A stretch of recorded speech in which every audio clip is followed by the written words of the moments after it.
We have a new piece in the Atlantic magazine which explains how we can beat the coronavirus. Joining us now, we have the two co-authors, Professor of Pediatrics at Indiana University School of Medicine and a regular contributor to the New York Times, Dr. Aaron Carroll, and Director of the Harvard Global Health Institute, Dr. Ashish Jha. He is a practicing physician and also Professor of Medicine at Harvard Medical School. Also with us, Morning Joe Chief Medical Correspondent, Dr. Dave Campbell. So, Dr. Carroll, how do we beat the coronavirus? We have to do two things. In the short term, we have to really engage in strong mitigation. That's slowing down the number of cases that are showing up really fast. And we do that by a lot of the things we've already done. Social distancing, staying in the house, staying away from each other, and also creating a lot of the equipment that we're going to need to handle the massive surge of sick people. But that's the short game.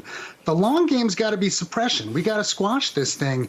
And we do that by testing lots of people, figuring out who's sick, isolating those who are, even people they might be living with. We have to think about that at least, and really get prepared for the fall when this could get really, really bad. Okay, but the suppression involves testing. We don't have it. So right now, you're talking about something that we can't do. No, but we have to. I mean, we know that we have to, and so we have to stop saying things like it's going to happen soon, or it's right around the corner, or, you know, we're going to have it any second now. We have to start really doing it. Other countries have. It's clearly possible. We have the resources and the money.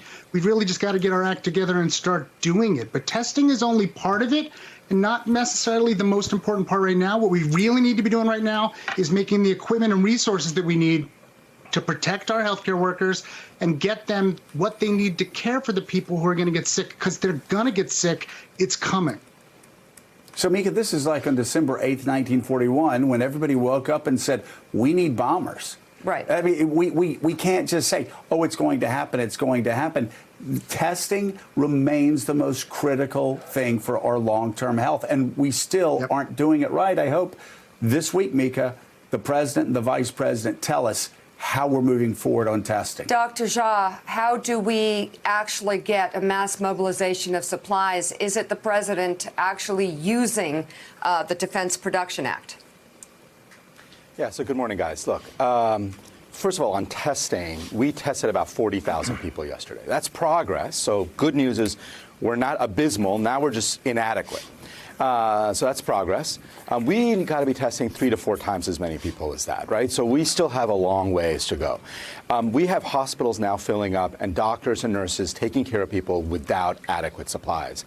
That is a travesty, because when those guys get sick, when the doctors and nurses get sick, nobody's going to be around in the hospital to take care of you when you get sick. So we've got to fix that right away. Every city and state's trying to figure out how to do this on their own. We need the president to come out and use the DPA or whatever powers he's got to say this is priority number one. We have the resources, the ingenuity. We're going to take this on. I haven't heard that. I've mostly heard, hey, we got it. It's coming. Don't worry. I'm worried. We don't have it. We got to get it. Okay, for Dr. Carroll and Jha, if you can prepare what this looks like in a week or two from now if we don't get it together. Meanwhile, Dr. Dave Campbell, Rand Paul, tested positive. A couple of concerns about that story. Of course, we're concerned about his health. But what other issues has his case raised? You know, Paul is a senator and a physician, and Americans right now are looking to leaders to follow their example. So it must be clear that Senator Paul needed the test because he had it done and it was positive, but he was asymptomatic. So he has proven in one single person the importance of testing people who are asymptomatic, who are having reason to believe they were exposed to the virus. Only Dr. Paul knows how intimate his exposure was that caused him to test positive. It must have been intimate because he's positive. The part that is exceedingly hard for me to comprehend and even accept is that once he knew he was likely to be needing a test and got it, that he went out and exposed others. He went to a lunch, he went to a gym, he went to a pool. As a physician, that part doesn't make sense to me at all. and not practicing what the president even is preaching. Dave Campbell, one more for you.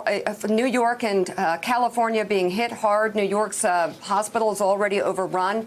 What is the next hotspot for the coronavirus? I believe it's going to be Florida, or it's at least likely to be Florida. We have all the spring breakers that have come down here, overrun our beaches, overrun our sandbars. They've now locked that down. But we have the senior citizens, the older people that are sick, that are ill, that live in nursing homes. That's a perfect storm. We have spring breakers and old people. I can't think of a worse combination. My guess is this week we'll see Florida numbers spike, particularly deaths in older people. Dr. Jha, this underlines the bigger problem, Rand Paul and the mistakes that were made by Florida Governor Ron DeSantis allowing spring breakers to continue on spring break. Well, I guess 45, 50% of people under 18 are asymptomatic through this, based on an article I read this week, and correct me if I'm wrong. So if you can't test people who came in contact with somebody who had the coronavirus but aren't showing symptoms, then we really are just flying blind right into the side of a mountain, aren't we? Yeah, we're still flying blind, and it's really hard to fight a battle like the coronavirus until we have clear sight on how bad the cases are, how many people are infected, where they're infected, who they're infecting. None of that is doable until we get broad testing, which is why right now, and last week when I was on Morning Joe, I said, we need a national pause. We got to get our arms around this thing. Once we have our arms around this thing, we can make smart decisions about, can we let some places relax a little bit? What kind of things can we do? But you can't make any of those decisions unless you have data, and testing is what gives us data. All right, and Jonathan Lemire, I mean, at this point, what these two doctors, Carol and Jha, are talking about is what we can do to stave this off. The images of what this will look like a week or two from now, from what I've heard from different doctors that we've been talking to and scientists, could be really bad.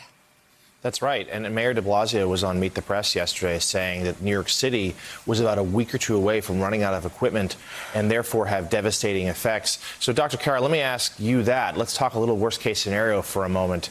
You know, New York City has emerged sort of as the nation's hotspot for this. The cases, I believe, went from like 300 to 9,000 in a span of a week. What are we looking at here in terms of how do you expect the numbers to spread in New York?